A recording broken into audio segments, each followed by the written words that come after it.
한 분도 가시지 말고 남아주시면 감사하겠습니다. 오늘 우리에게 주신 하나님의 말씀 사무엘하 3장 1절에서 16절까지의 말씀입니다. 사무엘하 3장 1절에서 16절까지의 말씀, 저와 여러분이 한 절씩 교독하시고 마지막 16절 한 목소리로 합독합니다. 사울의 집과 다윗의 집 사이에 전쟁이 오래매 다윗은 점점 강하여 가고 사울의 집은 점점 약하여 가니라. 다윗이 헤브론에서 나들을 낳았되 맏아들은 암논이라. 이스라엘 아히노함의 소생이요. 둘째는 길르압이라. 갈멜 사람 나발의 아내였던 아비가일의 소생이요. 셋째는 압살롬이라. 그술 왕 달메의 딸 마아가의 아들이요. 넷째는 아도니아라. 하깃의 아들이요.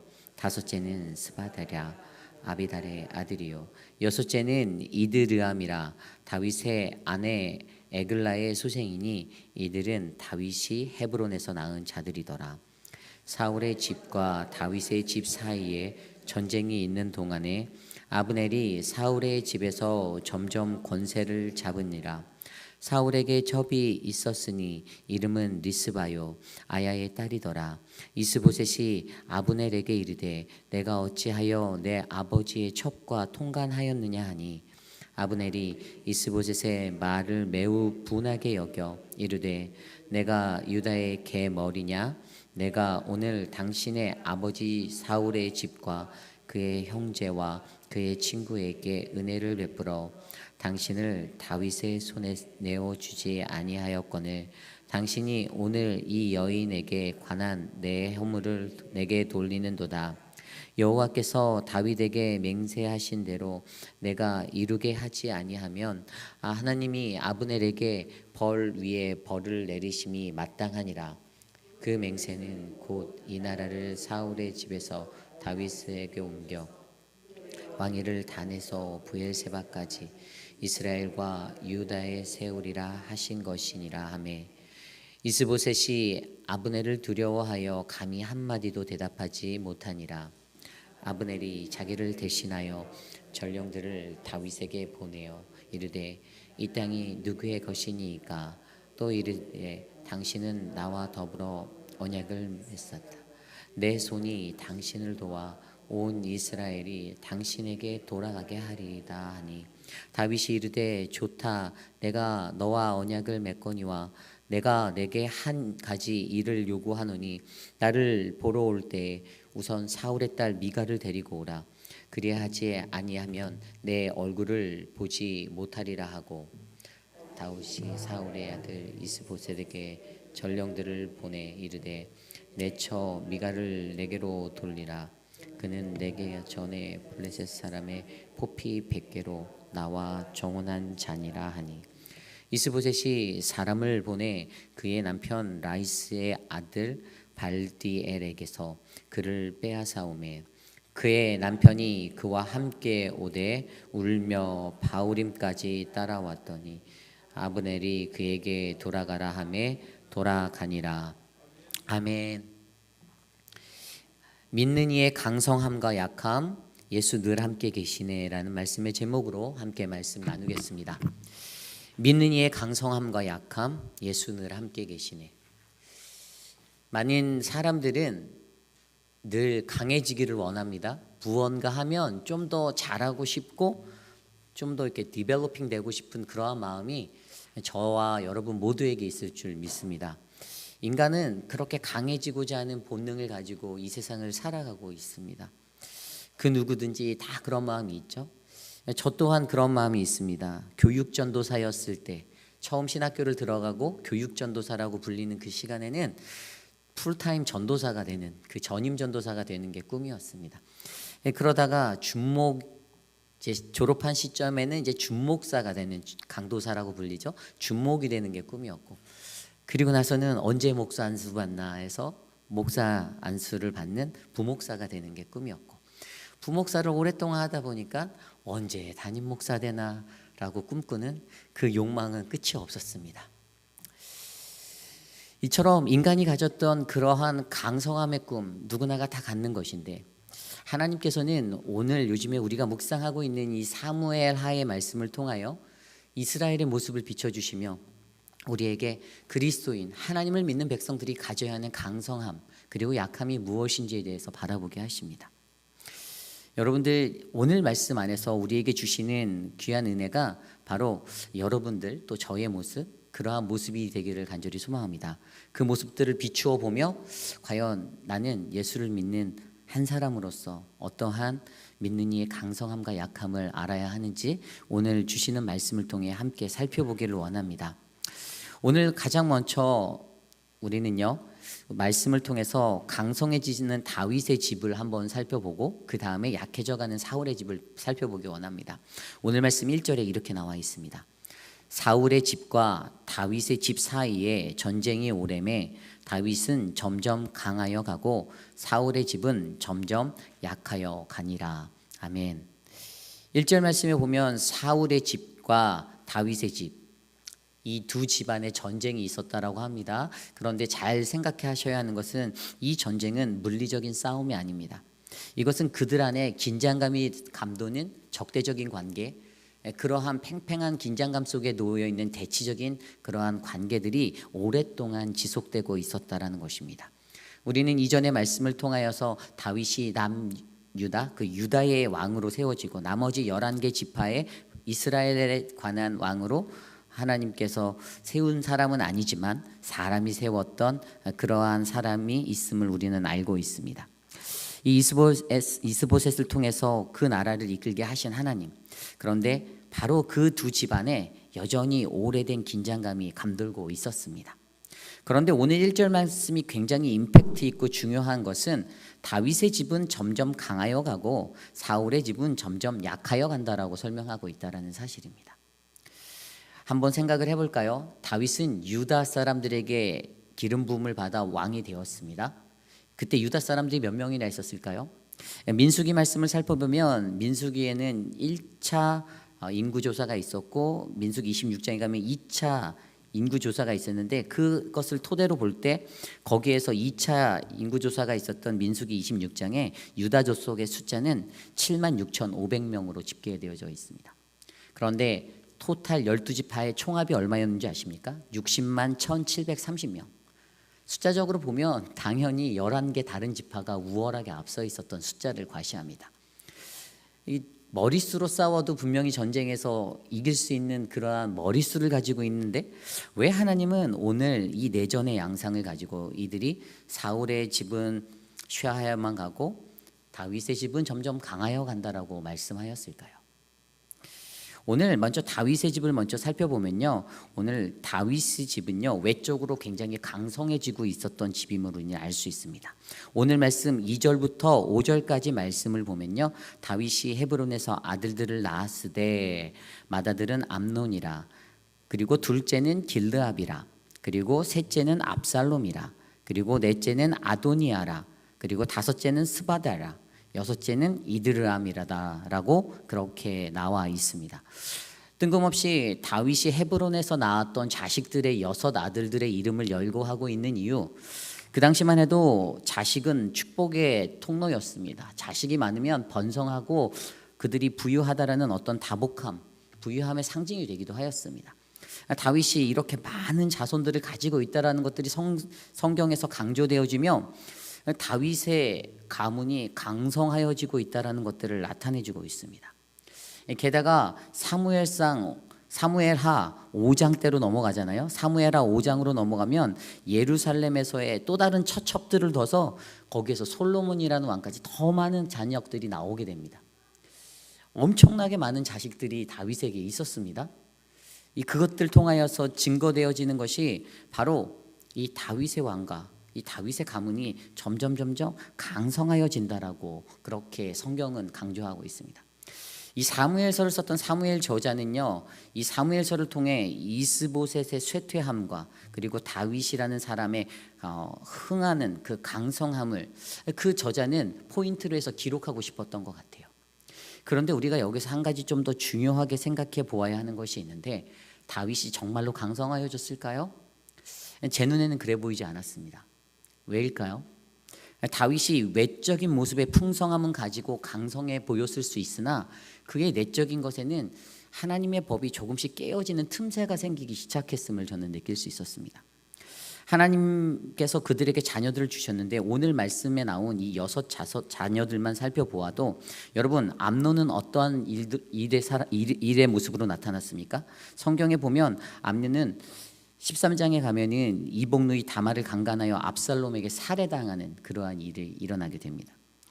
그리고 길르앗에 대한 이야기는 그렇게 많이 나와 있지 않은데 역대상 3장 1절에 다니엘로 기록되어져 있고 또 다른 자료는 없습니다. 그리고 압살롬이라는 그 아들은 어떻습니까? 암논을 살해했죠. 그리고 다윗에게 반역하였습니다. 결국에는 나중에 요압이라는 군대 장관의 손에 사무엘하 13장에 가면 그 이후에 죽게 됩니다. 그리고 넷째 아들로 나와 있는 아도니아는 어떻습니까? 아도니아는 그 나중에 자신의 이복 동생인 솔로몬과 왕위 쟁탈전을 하게 됩니다. 그런데 결국에 거기에서 밀려서 최후는 처참하게 죽고 마는데요. 왜 죽게 되는지 아십니까? 그 열왕기상의 내용에 보면요, 그가 그 솔로몬의 엄마 밧세바에게 찾아가서 수냄 여자 아비삭을 요구하는데 아비삭은 다윗의 후궁이었습니다. 그래서 그 여인을 자기가 맡겠다라고 요구를 하는데 솔로몬이 그것을 보고 그를 죽여버리는 그러한 일이 납니다. 솔로몬이 직접 죽이진 않고요. 분하야라는 자신의 종을 통해서 하인을 자기의 종을 통해서 그 아랫사람을 통해서 없애게 됩니다. 그런데 여기에서 발견되어지는 한 가지 공통점인 게 바로 다 여자의 문제입니다. 이게 뭔가 하면 분명히 하나님께서는 신명기 말씀을 통해서 이스라엘의 왕이 세워질 것들을 말씀하여 주셨는데 신명기 17장에 왕이 출애굽 후에 너희들이 나라를 세우고 나라를 이룰 때에 왕이 들었을 것이다. 그런데 그 왕이 지켜야 할 것들에 대해서 나열해 주셨어요. 신명기 17장 말씀에 보면 병마를 많이 가지면 안 되고 그것을 얻으려고 애굽으로 돌아가서도 안 된다. 왕의 조건에 대해서 이야기하셨습니다. 그리고 신명기 17장 10절에도 아내를 많이 두어 그의 마음이 미혹되어지면 안 된다라고 기록해 주셨어요. 그리고 자기를 위해서 은과 금과 같은 것들을 많이 쌓아놓지 말아라 라고 말합니다. 그러면서 가장 중요한 말씀이 신명기 17장 19절에 나오는데 하나님 여호와를 경외하기를 배워야 한다라고 그렇게 말하고 있습니다. 이 법들을 말해주면서 이 법들을 주면서 조심해라. 너희들이 왕을 세울 때 그 왕들은 반드시 이것들을 지켜야 하는데 너희들이 이것들을 지키며 너희들이 바로 보아야 하는 것은 여호와 하나님을 경외하는 그 모습들이 너희 안에 배워져야 한다라고 가르쳤습니다. 그런데 오늘 다윗의 모습은 어떻습니까? 외적으로는 집안이 풍성하여졌어요. 자녀들이 너무 많아졌습니다. 사무엘하 5장으로 넘어갔을 때 더 많은 자녀들이 생기고 거기에 솔로몬의 왕까지도 태어나는 그런 경사도 겹쳤습니다. 그런데 그 많은 자식들 다 이복누이라고 불리고 이복 형제라고 불리는 그 자손들이 어디서 났겠습니까? 셀 수 없는 수많은 첩들로부터 났다라는 사실 아니겠습니까? 분명히 하나님이 주셨던 신명기의 말씀을 그들이 알았을 텐데 자신이 가진 왕의 권좌에서 그는 이것들을 망각해버리고 말았습니다. 그러니 어떠한 일들이 일어납니까? 결국에 그의 자식 농사가 망가지는 그러한 일들이 그들에게 있었어요. 왕으로서는 성공한 왕일지 모릅니다. 하나님께서 기름 부으시고 세웠던 성공한 왕이었을지 몰라도 집안에 들어가서는 자식 농사 제대로 하지 못해서 자식들이 강간을 하고 서로를 죽이고 못된 짓만 골라 하는 그러한 가족 자녀들의 모습들이 이렇게 그려지고 있습니다. 결국에 이것을 통해서 우리는 무엇을 생각할 수가 있습니까? 다윗이 가졌던 그 집안이 가졌던 강성함, 외적으로 비춰졌던 오늘 사무엘서의 저자가 강조하는 다윗은 점점 강하였다라는 이것은 외적인 비춤의 강성함이었지만 실제적으로는 그들의 내적인 부분에서는 다윗이 범하였던 실수와 죄가 이미 그의 삶을 조금씩 갉아먹고 있었다라는 것입니다. 이것이 문제입니다. 결국에 그것을 통하여서 우리는 이 영적을 통찰하면서 무엇을 생각해야 합니까? 이전에 다윗에게 하나님이 어떨 때 복을 주셨습니까? 하나님이 그가 함께 하신다라고 약속하여 주시고 그 약속을 믿고 신실하게 한 걸음 한 걸음 인간적인 계획과 인간적인 생각과 자신의 뜻대로 자신의 뜻을 펼치지 않았을 때 하나님은 그에게 약속하신 왕자의 권위로 조금씩 그의 발걸음을 옮겨 주셨듯이 그가 가졌던 하나님에 대한 첫마음을 가지고 꾸준히 인생을 살아나길 바라셨는데 결국에 그의 말로에도 그는 실수하고 넘어지는 죄의 범죄함 때문에 결국에 하나님께 심판받기도 하고 또 회개하고 다시 돌아와 다시 쓰임받기도 하는 그러한 굴곡진 인생이 펼쳐졌다라는 말씀입니다.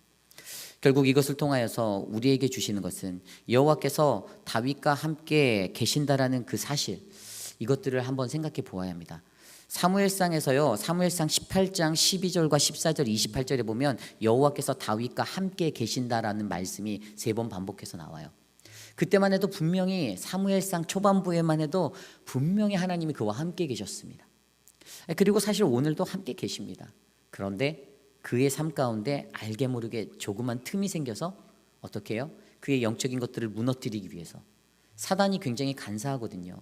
우리의 마음속에 평온이 있어야 되는데 그 평온을 깨뜨리려고 합니다.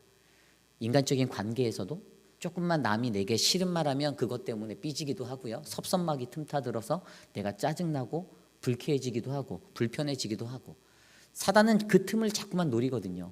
내가 하나님과 함께하고 예수와 함께하여 늘 평안한 삶을 살아야 하는데 그것들을 감당하지 못하게 나를 짓눌러 버립니다. 그러면 어떻게 되죠? 그 삶 속에서 내가 은혜를 드러내지 못하잖아요. 내 미소가 사라지잖아요. 얼굴에 짜증이 나는 모습으로 찌그러지잖아요. 그래서 우리에게 중요한 것은 외적인 강성함보다 우리 내면의 강성함을 위해서 하나님이 나와 함께 하신다. 여호와께서 다윗과 함께 하셨던 것처럼 나와도 함께 하시는 그 하나님을 내가 만나야 한다라는 사실을 우리에게 말씀해 주고 있습니다. 이것이 오늘 다윗은 점점 강하여지고라는 이것들을 실제적인 영적인 비유를 통해 말씀을 통해 우리가 배울 수 있는 그러한 교훈들이에요. 오늘 두 번째 모습으로 약해져가는 사울의 집을 한번 살펴볼까요? 반면에 약해져만 가는 사울의 집으로 표현된 이 집은 어떠하였습니까? 오늘 6절 말씀에 보면 사울의 집과 다윗의 집 사이에 전쟁이 있는 동안에 아브넬이 사울의 집에서 점점 권세를 잡으니라. 이 아브넬이 점점 권세를 잡는 것을 통하여서 무엇을 말하여 주고 있습니까? 이것은 바로 그가 왕으로 세웠던 이스보셋, 그 사람은 결국 바지사장에 불과했다라는 것들을 알려주고 있습니다. 이스라엘의 11의 지파의 사람들을 다 그 사람이 아브넬이 이렇게 전쟁을 하든 뭐해서 휘어잡아서 왕으로 이스보셋을 세워놨는데 결국에 이 사람은 허울뿐인 왕이었다라는 것입니다. 물론 명맥상으로는 사울이라는 왕의 혈통을 이은 정통성을 가지고 있었지만 실질적으로 이 권세의 뒤에 있는 사람은 바로 아브넬이라는 사람이었다라는 것이죠. 그런데 오늘 그러한 그들의 모습을 통해서 첫 번째로 이들이 가졌던 모습은 이스보셋이 가졌던 모습에서 한 가지 교훈을 주는데요. 그것은 바로 인간적인 권세 앞에 두려워하지 말아야 한다라는 것을 알려주고 있습니다. 오늘 이스보셋이 인간적인 권세 앞에 두려워하는 장면을 보여줍니다. 어떤 일이 그들에게 있었습니까? 사울에게 첩이 있었는데 그 여인의 이름이 리스바라고 합니다. 그런데 이 아브넬이 그녀와 통간을 하였습니다. 간통을 하였어요.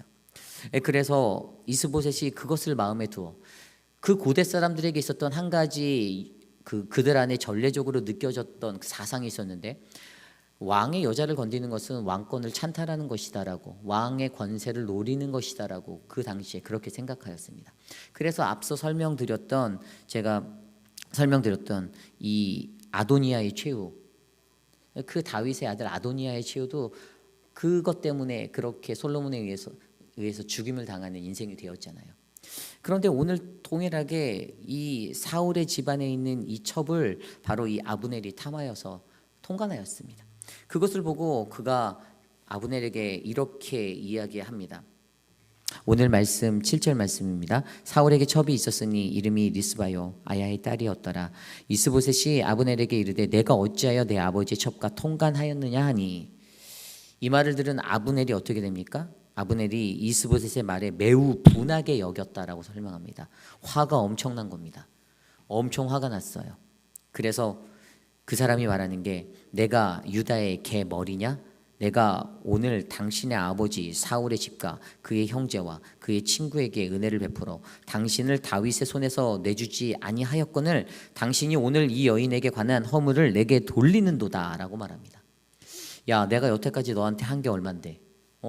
내가 니네 집안을 위해서 얼마나 충성했는데 네가 지금 고작 그런 일로 나한테 따지는 거야? 이렇게 말하는 거죠.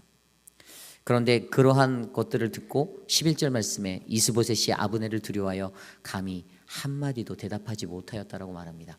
그 뒤에 겁으로 줬던 말이, 야, 너 이 나라를 내가 다윗에게 다 갖다 줄 수 있어? 이렇게 이야기하는 거예요. 인간적인 권세 앞에서 순간적으로 이스보셋은 주눅이 들었습니다. 그 사람이 가지고 있었던 권세와 권자 때문에 이러다가 내가 쫓겨나는 거 아닌가? 이런 생각이 들었던 거예요. 철저하게 인간적인 권세 앞에서 두려움 가득한 그러한 모습을 가지고 나가는 이스보셋의 모습을 보게 합니다. 약해져가는 사울의 집의 한 모습이 바로 이러한 것이었어요. 인간을 의식하는 것. 여러분들은 제가 목회를 할 때 인간을 의식하는 목사가 되기 원합니까? 하나님을 의식하는 목사가 되기를 원하십니까? 하나님이요? 네, 문상수 선생님 크게 웃으시는데 네, 하나님 아멘입니다. 맞습니다. 사람을 의식하는 목사보다는 하나님을 의식하는 목사가 되는 것이 저의 소망입니다. 그렇기 때문에 이것은 굉장히 중요합니다. 왜냐하면 한 집안이 바로 서느냐, 우리 회의필 한인 장로교회는 이 집안이 바로 서느냐 바로 서지 못하느냐는 여러분들이 뽑아주시고 세워주신 담임 목사인 제가 바로 하나님을 경외하고 하나님을 두려워하며 살아가는 진실한 종이 되어야 된다는 사실들을 여러분들이 기억해 주셨으면 좋겠습니다. 그렇기 때문에 약해져가는 사울의 집, 여전히 인간적인 권세 앞에서 두려워하고 떨었던 그러한 모습들, 결국에 그러한 모습들 앞에 주저하였던 이 이스보셋의 모습이 아니라 하나님만 두려워하고 하나님 앞에 담대히 나갈 수 있는 믿음의 사람들이 저와 여러분들이 되기를 간절히 소망합니다. 그리고 약해져가는 사울의 집의 두 번째 모습이 하나 또 있는데요. 그것은 바로 나의 수고를 계산한다라는 것입니다. 나의 수고를 계산한다. 오늘 아브넬이 말하는 것들을 보면요, 아브넬이 계속 얘기하는데 내가 사울의 집안, 그 형제의 집안, 그 친구들에게 은혜를 베풀었다라고 말합니다. 그리고 내가 내가 다윗의 손에서 건졌어라고 그렇게 윽박질러 담대하게 이야기하죠. 그가 그렇게 말할 수 있는 것은 무엇입니까? 이 사람이 하나님을 제대로 안 왔다면 이 말을 할까요? 여러분, 누군가에게 우리가 은혜를 베풀고 야, 내가 너한테 은혜 베풀었지라고 말할 수 있는 신자가 간혹가다 있긴 하겠지만 저희 교회는 없는 거로 제가 알고 있어요. 그렇죠? 그것은 하나님의 은혜잖아요. 내가 받은 은혜만큼 나도 다른 이에게 주는 것, 어떤 것을 기대하지 않고 값없이 바라는 그러한 행위잖아요. 그런데 오늘 분명히 아브넬은 자기의 인간적인 계산으로 내가 한 수고들을 계산하고 있습니다. 주판을 튕기는 거예요. 내가 너한테 이만큼 해줬는데, 근데 왜 너 내 말 안 들어? 이거 아닙니까? 하나님의 나라의 일을 하는 게 비즈니스가 아니잖아요. 이것은 주판을 튕기고 계산기를 튕겨서 내 이윤이 얼마가 되나, 내 영리가 얼마나 되나 계산하는 것이 아니라는 사실입니다. 이것은 철저하게 하나님께 받은 은혜를 그대로 돌려드리고 그대로 나누는 믿음의 삶으로 행해져야 되는 것인데, 자꾸만 계산형의 인간으로 아브넬은 자신의 삶들을 살아가고 있습니다. 그 뒤에 아브넬이 다윗과 협상하러 나간 자리에서도 동일하게 그렇게 나갑니다. 순전하게 이치에 맞춰진 계산으로 나가고 있습니다. 계산형의 인간인 그 아브넬의 모습에, 그런데 한 가지 더 무엇이 있습니까? 죄를 덮으려 하는 악함의 모습, 그 양심이 마비되어진 모습까지 그는 갖추고 있었습니다. 정말로 그를 보면 인간적으로 너무나도 충만하게 채워진 인본주의의 것들로 가득 덮여진 그러한 모습들이 있습니다. 앞서 설명드렸던 그 아버지의 첩과의 간통, 그것이 뭐 죄가 되냐라고 덮어버리잖아요. 양심에 전혀 가책도 받지 않잖아요. 찔려하지도 않잖아요. 분명히 그것이 죄임을 그는 알 텐데 그것에 대해서 야, 내가 너한테 이만큼 해줬는데 뭘 그거 가지고 나한테 네가 따지고 들어? 이게 죄라도 되니? 이렇게 얘기하는 거예요. 양심의 가책도 느끼지 못하는, 죄도 덮어버리는 그 악함의 마음까지 더해져 있는 아주 지극히 인간 대 인간의 모습, 죄악 가득한 인간의 모습을 그는 가지고 있었습니다. 그래서 이 두 가지 모습들로 통해서 어떻게 해요? 약해져가는 사울의 집이 되어 간다라고 오늘 말씀은 우리에게 전해주고 있습니다.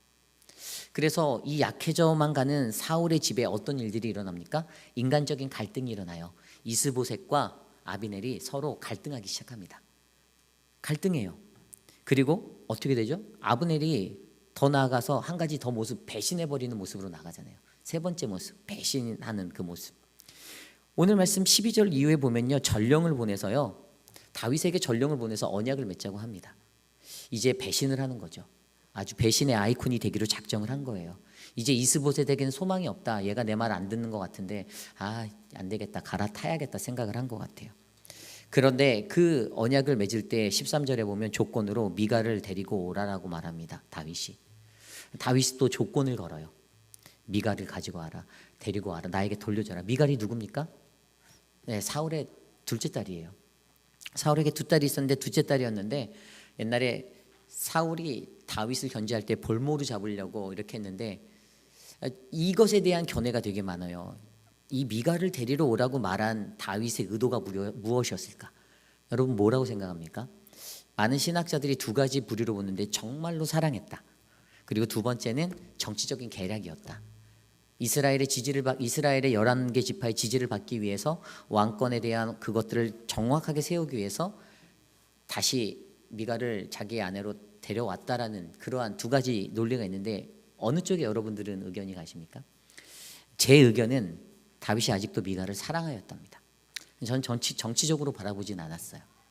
왜냐하면 다윗의 마음속에 분명히 이런 계산이, 인간적인 계산이 들어갔을 수도 있지만, 다윗이 사무엘하 3장에서는 아직까지 그 단계까지는 그 정도로 취해지진 않았다라고 저는 믿었습니다. 그리고 한 가지 더 중요한 것은, 분명히 예전에 사무엘상 18장에서 분명히 다윗은 기억하였어요. 그 사울이 자신의 첫째 딸을 놓고선 다윗과 혼인시켜주겠다고 하고 블레셋과 맞서게 했을 때, 그의 의도는 뭐 진짜 딸을 주어서 다윗을 살려내려는 것보다는 전쟁으로 보내서 다윗을 죽이려는 의도가 더 컸잖아요. 그리고 분명히 다윗의 기억 속에는 그 미갈을 통해서 자신의 생명이 아버지로부터 한번 건짐을 받게 된, 사울로부터 건짐을 받게 된 그러한 기억이 있었다라는 사실입니다. 그렇기 때문에 여전히 사울에게는 그 미갈을 향한, 사울이 중간에 농간을 해서 장난을 해서 다른 사람에게 아내로 첩으로 줘버렸던 그 미갈에 대한 향수가 있었을 거라 저는 그렇게 믿습니다. 그래서 어찌 되었든 오늘 이 약해져가는 사울의 집의 세 번째 모습에는 배신이 담겨져 있다는 것입니다. 사울이 배신하기 시작합니다. 아브넬이라는 이 사람이 배신하기 시작합니다. 어떻게 해요? 그냥 다윗에게 찾아가서 협상을 권하고, 이제는 그가 선택했던 그 사람, 그 이스보셋을 서포트하지 않는 마음으로 돌아서는 것이죠. 결국에 오늘 이러한 모습, 이 세 가지 모습이 약해져만 가는 사울의 집의 모습을 나타내고 있습니다. 인간적으로 권세 앞에서 두려워하고, 그리고 나의 수고를 계산하며 배신하는 이 세 가지 모습이 인간적인 것들로 갈등이 일어나게 만들고 약해져만 가는 사울의 집을 우리에게 보여주고 있습니다. 오늘 시대를 살아가는 저와 여러분들, 우리들에게는 어떠한 삶이 펼쳐지고 있습니까? 우리들은 예수 그리스도를 믿는 사람들입니다. 여호와께서 우리를 그의 자녀 삼아 주셨고, 그의 부르심 받은 자들로 불러주셨는데, 우리들은 날로 하나님 안에서 강성한 그런 다윗의 집이 되고 있습니까? 아니면 사울의 집이 되고 있습니까? 약해져만은 그러한 집이 아니라 우리 안에서는 외적으로도 강성해지고 내적으로도 강성해지는 그러한 하나님의 집을 만들어내시기를 저는 간절히 소망합니다. 여러분들 생각해 보십시오. 마태복음 마지막 28장 말씀에 무슨 말씀이 기록되어져 있습니까? 우리가 너무나도 잘 아는 말씀, 너희는 가서 모든 족속으로 제자를 삼아 아버지와 아들과 성령의 이름으로 세례를 주고 내가 너희에게 분부한 모든 것을 지켜 가르쳐 지키게 하라. 보라, 세상 끝날까지 내가 너와 함께 하시리라. 아멘. 내가 너와 함께 하겠다라는 이 마지막 말씀은 예수님이 사후에 부활하시고 승천하기 전에 40일간 이 땅에 계실 때 제자들에게 나타나신 바 되었고, 그때 제자들에게 보이시면서 마지막에 주셨던 우리가 잘 아는 그레이트 커미션, 그 지상명령 성취입니다. 하나님을 믿는 사람들이 반드시 가져야 하는 이 지상명령 성취. 그런데 그 지상명령 성취를 이룰 때 하나님이 약속하신 한 가지는 내가 너와 항상 함께, 세상 끝날까지 함께 하리라는 그 말씀이었습니다.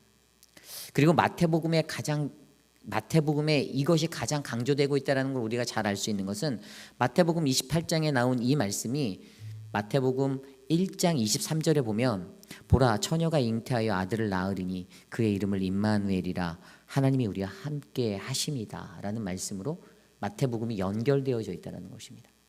그 말씀을 통해서 우리에게 무엇을 가르쳐 줍니까? 이 땅에 살아가는 우리들에게 하나님은 이전에도 오늘도 내일도 영원히 우리와 함께 하시는 그 하나님이시다라는 사실입니다. 그러므로 믿는 이의 강성함 그리고 약함은 바로 내가 예수와 늘 함께 있는가 없는가를 고민해보는 믿음의 사람들이어야 합니다.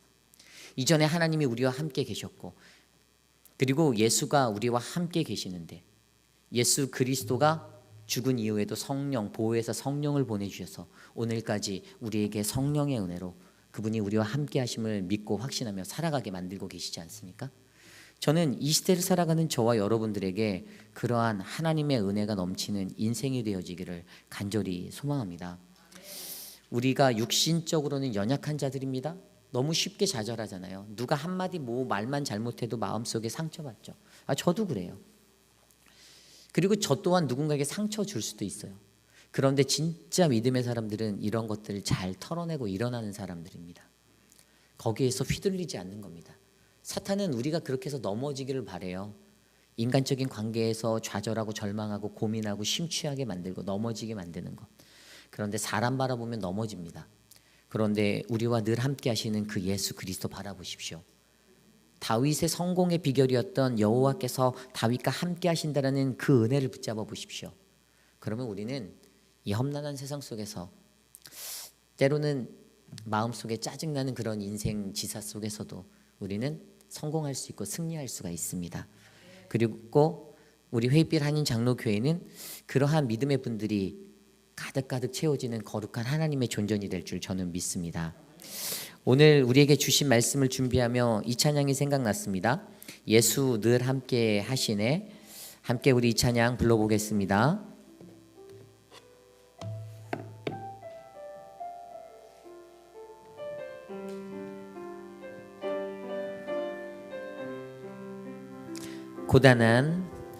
고단한 인생길 힘겨운 오늘도 예수 내 마음 아시네. 지나간 아픔도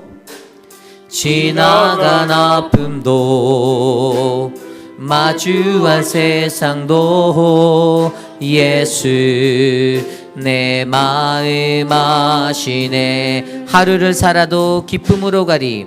하루를 살아도 기쁨으로 가리. 예수 늘 함께 하시네. 후회도 염려도 온전히 넘기리. 예수 늘 함께 하시네. 다시 한번 찬양할까요? 고단한 인생길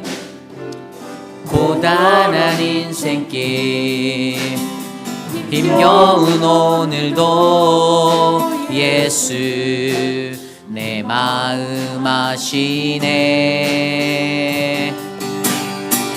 지나간 아픔도 마주할 세상도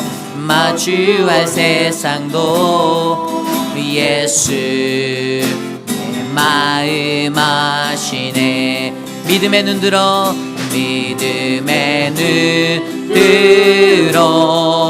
주를 보리. 이 또한 지나가리라. 주어진 내 삶의 시간 속에 주의 뜻 알게 하. 고단한 인생길 다시 한번 찬양합니다. 고단한 인생길 힘겨운 오늘도 예수 내 마음 아시네. 지나간 아픔도 마주할 세상도 예수 내 마음 아시네. 하루를 살아도 기쁨으로 가리, 기쁨으로 가리. 예수 늘 함께 하시네. 후회도 염려도 온전히 예수 늘 함께 하시네. 믿음의 눈 들어 주를 보리. 이 또한 지나가리라.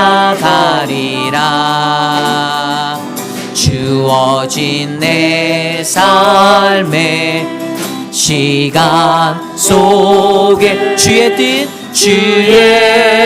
뜻 알게 믿음의 눈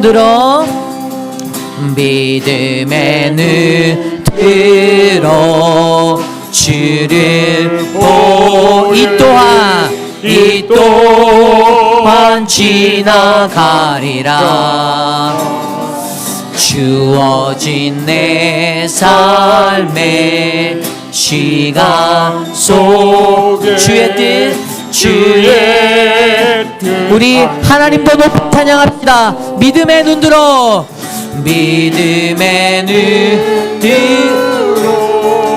주를 보리.